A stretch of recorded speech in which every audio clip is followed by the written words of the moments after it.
अस्सलाम वालेकुम। पाकिस्तान एम्बेसी की तरफ से आसिम इफ्तिखार सफ़ीर, तमाम पाकिस्तानी बहन भाइयों को जो थाईलैंड में मौजूद हैं ईद मुबारक पेश करता हूँ। नहायत खुशी का दिन है।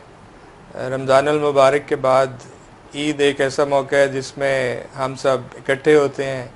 इसी मुनासबत से आज हमने अपने घर में पाकिस्तानी कम्युनिटी को मदऊ किया, जिसमें हमारे बहन भाई, बच्चे, बुज़ुर्ग शामिल हुए बड़ी तादाद में। बहुत खुशी हुई।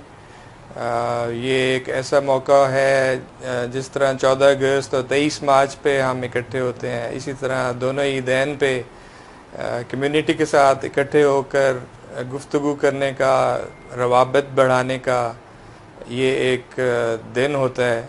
और मुझे बहुत खुशी है कि लोगों ने बड़ी तादाद में शिरकत की, एक दूसरे से मिले, एम्बेसी से रवाबत बढ़े।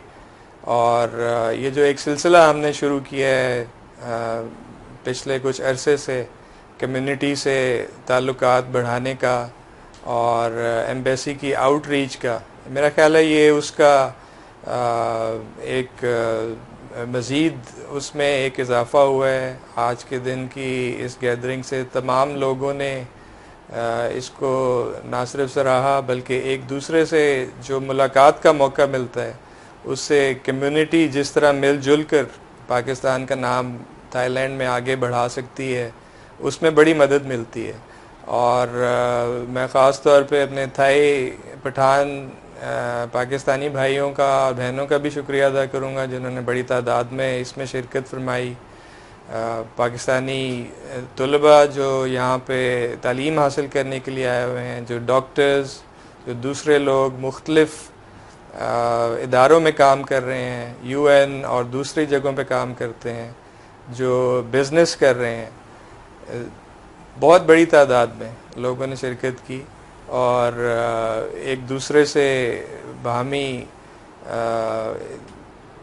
ख़यालात का इज़हार किया, पाकिस्तान के लिए नेक ख्वाहिशात का इज़हार किया, पाकिस्तान के लिए दुआ फरमाई गई। और मेरा ख़्याल है कि इसी तरह के इज्तिमात से हम मिलजुल कर ये सोच सकते हैं कि हम पाकिस्तान का नाम बैरून ममालिक में किस तरह आगे बढ़ाएं।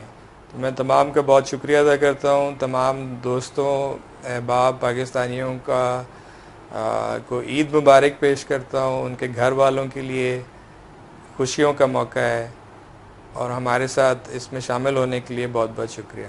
Thank you.